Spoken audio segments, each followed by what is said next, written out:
ಎಲ್ಲರಿಗೂ ನಮಸ್ಕಾರ.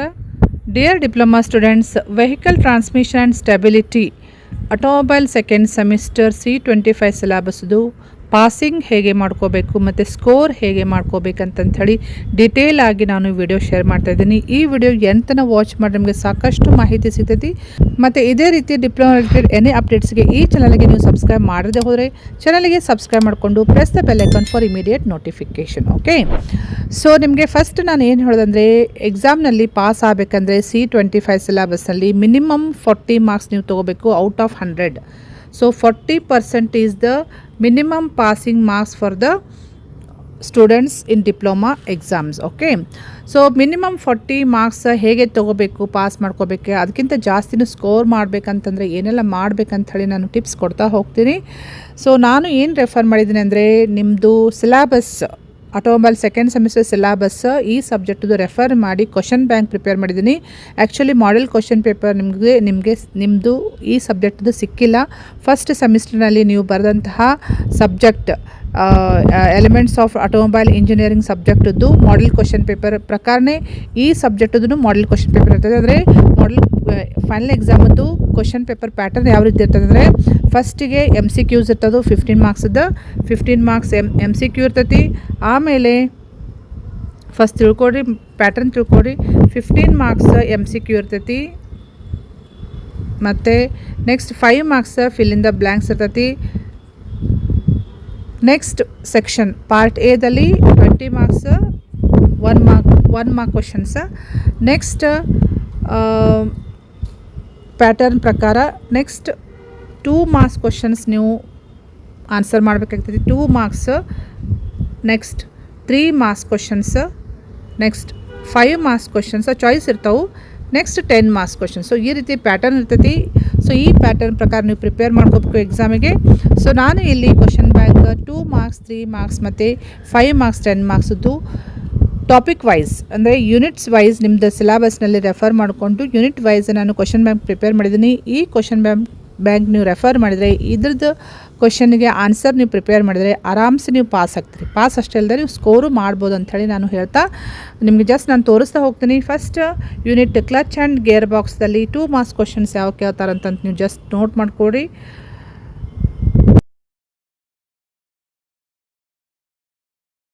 Five mark questions, 10 mark questions ಯಾವೆಲ್ಲ ಕೇಳ್ತಾರಂತಂಥೇಳಿ ಇಲ್ಲಿ ಲಿಸ್ಟ್ ಮಾಡಿದ್ದಿದೆ. ಅದೇ ರೀತಿ ಯಾವುದು ಜಾಸ್ತಿ ರಿಪೀಟೆಡ್ ಕ್ವಶನ್ಸ್ ಬರ್ತಾವೆ ಯಾವ ಟಾಪಿಕ್ಸ್ ಮೇಲೆ ಅಂತಂಥೇಳಿ ಅದು ಲಿಸ್ಟ್ ಮಾಡಿದ್ದಿದೆ ನೋಡಿರಿ. Next unit 2 propeller shaft differential and axles ಅಂತಂತಿದೆಲ್ಲ. ಸೊ ಈ ಯೂನಿಟ್ನಲ್ಲಿ 2 ಮಾರ್ಕ್ ಕ್ವಶನ್ಸ್ ಯಾವುವು, 3 ಮಾರ್ಕ್ ಕ್ವಶನ್ಸ್ ಯಾವುವು, 5 ಮಾರ್ಕ್ ಕ್ವಶನ್ಸ್ ಯಾವುವು, 10 ಮಾರ್ಕ್ ಕ್ವಶನ್ಸ್ ಯಾವುವು, ನೀವು ಜಸ್ಟ್ ಸ್ಕ್ರೀನ್ಶಾಟ್ ತೊಗೊಂಡು ಪ್ರಿಪೇರ್ ಮಾಡ್ಕೊಟ್ಟಿದ್ದನ್ನು.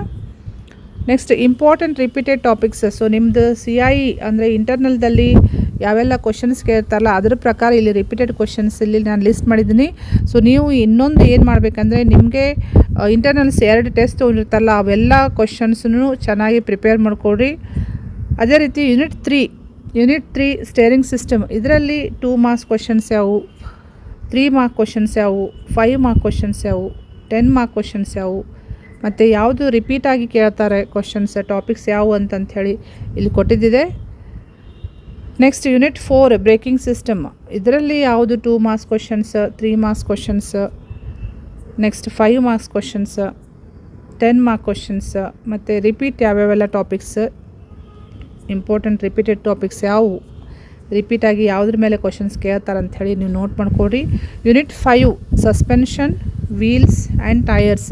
ಸೊ ಇದರಲ್ಲಿ ಯಾವೆಲ್ಲ ಕ್ವಶನ್ಸ್ ಅದಾವ ಅಂತಂಥೇಳಿ ನೋಟ್ ಮಾಡಿಕೊಡ್ರಿ.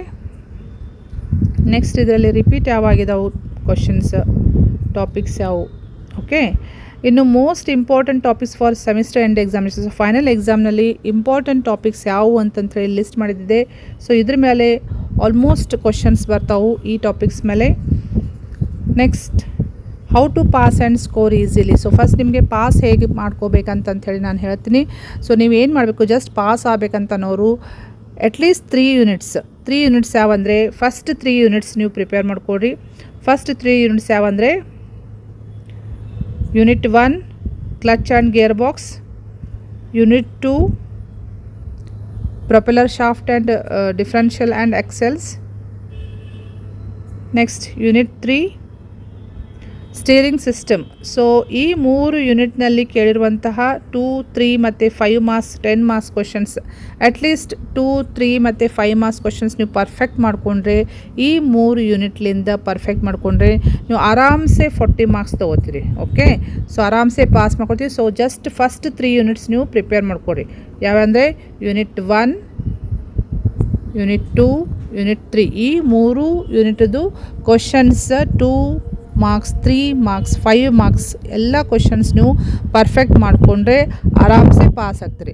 ಇನ್ನು ಸ್ಕೋರ್ ಮಾಡಬೇಕಂದ್ರೆ ಎಲ್ಲ ಯೂನಿಟ್ಸನ್ನು ನೀವು ಓದ್ಕೋಬೇಕಾಗ್ತೈತಿ. ಎಲ್ಲ ಯೂನಿಟ್ಸದ್ದು ಕ್ವಶನ್ಸ್, ಇಂಪಾರ್ಟೆಂಟ್ ಟಾಪಿಕ್ಸನ್ನು ನೀವು ಓದ್ಕೋಬೇಕಾಗ್ತದೆ ಸ್ಕೋರ್ ಮಾಡೋಕ್ಕಂದ್ರೆ ಮೋರ್ ದ್ಯಾನ್ 80 ಮಾರ್ಕ್ಸ್ ನೀವು ಸ್ಕೋರ್ ಮಾಡಬೇಕಂದ್ರೆ. ಸೊ ಇಲ್ಲಿ ಲಿಸ್ಟ್ ಮಾಡಿದಂಥ ಕ್ವಶನ್ ಬ್ಯಾಂಕ್ ಪ್ರಕಾರ ನೀವು ಪ್ರಿಪೇರ್ ಮಾಡಿದರೆ ಆಲ್ಮೋಸ್ಟ್ ನೀವು ಸ್ಕೋರ್ ಮಾಡ್ತೀರಿ. ಎಲ್ಲ ಕ್ವಶನ್ಸು ಪ್ರಿಪೇರ್ ಮಾಡ್ಕೋಬೇಕು. Okay, next tips to score. Pass ಮಾಡ್ಕೊಳ್ಳೋದು ಅಷ್ಟೇ ಅಲ್ಲದೆ ಸ್ಕೋರ್ ಮಾಡ್ಕೊಳ್ಳಿಕ್ಕೆ ಯಾವ ರೀತಿ ನೀವು ಆನ್ಸರ್ ಮಾಡಬೇಕು ಎಕ್ಸಾಮ್ನಲ್ಲಿ ಅಂತಂಥೇಳಿ ಎಲ್ಲನೂ ಇಲ್ಲಿ ಲಿಸ್ಟ್ ಮಾಡಿದ್ದಿದೆ. ಫಸ್ಟ್ ಏನು ಮಾಡಬೇಕಂದ್ರೆ ನೀವು ಡಯಾಗ್ರಾಮ್ಸ್ ಏನು ತೆಗಿತಿರಲ್ಲ ಎಕ್ಸಾಮ್ನಲ್ಲಿ ಕ್ವಶನ್ಸ್ ಪ್ರಕಾರ ನೀವು ಡಯಾಗ್ರಾಮ್ ತೆಗಿಬೇಕಾಗ್ತದೆ. ಸ್ಕೆಚಸ್ ಎಲ್ಲ ಹಾಕಿ ನೀವು ಎಕ್ಸ್ಪ್ಲೇನ್ ಮಾಡಬೇಕಾಗ್ತೈತಿ. ಸೊ ಡಯಾಗ್ರಾಮ್ಸ್ ಮಾತ್ರ ನೀಟಾಗಿ ಬರೆದು ಲೇಬ್ಲಿಂಗ್ ಮಾಡಬೇಕು. Next prepare all definitions. So 2 ಮಾರ್ಕ್ಸಿಗೆ ಡೆಫಿನೇಷನ್ಸ್ ಕೇಳ್ತಾರೆ. ಡೆಫಿನೇಷನ್ಸ್ ಎಲ್ಲನೂ ಪ್ರಾಕ್ಟೀಸ್ ಮಾಡಿರಿ, ಪ್ರಿಪೇರ್ ಮಾಡಿಕೊಡ್ರಿ. Next study construction and working principles carefully for 5 and 10 marks. So ಜಾಸ್ತಿ ಮಾರ್ಕ್ಸ್ ಸ್ಕೋರ್ ಮಾಡಬೇಕಂದ್ರೆ 5 ಮತ್ತು 10 ಮಾರ್ಕ್ಸದ ಕ್ವಶನ್ಸ್ ಚೆನ್ನಾಗಿ ಪ್ರಿಪೇರ್ ಮಾಡ್ಕೋಬೇಕು. Next practice steering geometry and braking system diagrams repeatedly. So ಇದ್ರ ಮೇಲೆ ಜಾಸ್ತಿ ಸಲ ಕೇಳ್ತಾರೆ. ಸ್ಟೇರಿಂಗ್ ಜಾಮೆಟ್ರಿ ಮತ್ತು ಬ್ರೇಕಿಂಗ್ ಸಿಸ್ಟಮ್ ಡಯಾಗ್ರಾಮ್ಸ್ ರಿಪೀಟೆಡ್ಲಿ ಕೇಳಿರೋದ್ರಿಂದ ಅದನ್ನು ಪ್ರಾಕ್ಟೀಸ್ ಮಾಡಿರಿ. ಮತ್ತು ಆನ್ಸರ್ಸ್ ಪಾಯಿಂಟ್ ವೈಸ್ ಬರಿಬೇಕು, ವಿತ್ ಹೆಡ್ಡಿಂಗ್ಸ್ ಹಾಕಿ ಬರಿಬೇಕು.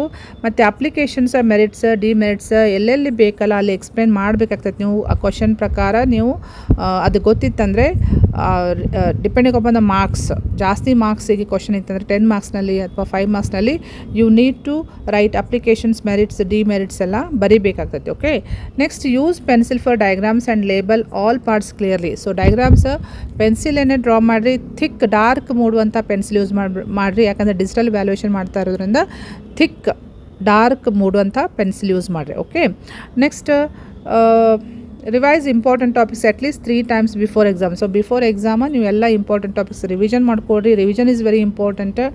Next practice previous question paper. Actually so ಇಲ್ಲಿ ನನಗೆ ಕ್ವಶನ್ ಪೇಪರ್ ಸಿಕ್ಕಿಲ್ಲ. ನಾನು ಜಸ್ಟ್ ನಿಮಗೆ ಸಿಲೆಬಸ್ ತೊಗೊಂಡೆ ನಾನು ನಿಮಗೆ ಹೇಳ್ತಾ ಇದ್ದೀನಿ.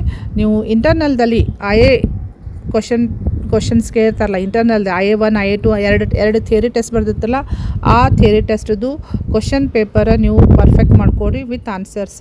ಮತ್ತು focus more on clutch, gear box, differential, steering and braking system. So ಇದ್ರ ಮೇಲೂ ಈ ಟಾಪಿಕ್ ಮೇಲೂ ಜಾಸ್ತಿ ಪ್ರಾಕ್ಟೀಸ್ ಮಾಡಿದರೆ ನೀವು ಆರಾಮ್ಸೆ ಸ್ಕೋರ್ ಅಷ್ಟೇ ಅಲ್ಲದೆ ಅಂದರೆ ಆರಾಮ್ಸೆ ಪಾಸ್ ಅಷ್ಟೇ ಅಲ್ಲದೆ ನೀವು 40% ಮಾರ್ಕ್ಸ್ ತೊಗೊಳೋದ್ರ ಜೊತೆಗೆ ನೀವು ಸ್ಕೋರು ಮಾಡ್ತೀರಂತಂದು ನಾನು ಹೇಳ್ಬೋದು. ಸೊ ಇದು ಭಾಳ ಯೂಸ್ಫುಲ್ ಇದೆ ಅಂತ ಹೇಳಿ ನಾನು ಶೇರ್ ಮಾಡ್ತಾಯಿದ್ದೀನಿ. ಭಾಳಷ್ಟು ಜನರು ಮೆಸೇಜ್ ಮಾಡ್ತಾಯಿದ್ರಿ, ಕಮೆಂಟ್ ಮಾಡ್ತಾಯಿದ್ರಿ, ಮೇಡಮ್ ಪ್ಲೀಸ್ ಪಾಸಿಂಗ್ ಪ್ಯಾಕೇಜ್ ಮಾಡಿರಿ ಈ ಸಬ್ಜೆಕ್ಟ್ ಮೇಲೆ ಅಂತಂತೇಳಿ. ಸೊ ನಿಮ್ಮ ಸಲುವಾಗಿ ನಾನು ಇದನ್ನು ಪ್ರಿಪೇರ್ ಮಾಡಿದ್ದೀನಿ. ಸಪೋಸ್ ನಿಮಗೆ ಇದು ಯೂಸ್ಫುಲ್ ಅನಿಸುತ್ತಂದರೆ, ಹೆಲ್ಪ್ಫುಲ್ ಅನಿಸುತ್ತಂದರೆ ನಿಮ್ಮ ಫ್ರೆಂಡ್ ಸರ್ಕಲ್ಗೂ ಶೇರ್ ಮಾಡಿರಿ, ಅವ್ರಿಗೆ ಹೆಲ್ಪ್ ಮಾಡೋದಾಗೈತಿ. ಮತ್ತು ಇದೇ ರೀತಿ ಡಿಪ್ಲೊಮಾ ರಿಲೇಟೆಡ್ ಏನೇ ಅಪ್ಡೇಟ್ಸ್ಗೆ ಈ ಚಾನಲ್ಗೆ ನೀವು ಸಬ್ಸ್ಕ್ರೈಬ್ ಮಾಡದೆ ಹೋದರೆ ಚಾನಲ್ಗೆ ಸಬ್ಸ್ಕ್ರೈಬ್ ಮಾಡಿಕೊಂಡು press the bell icon for immediate notification. Okay, thank you dear students.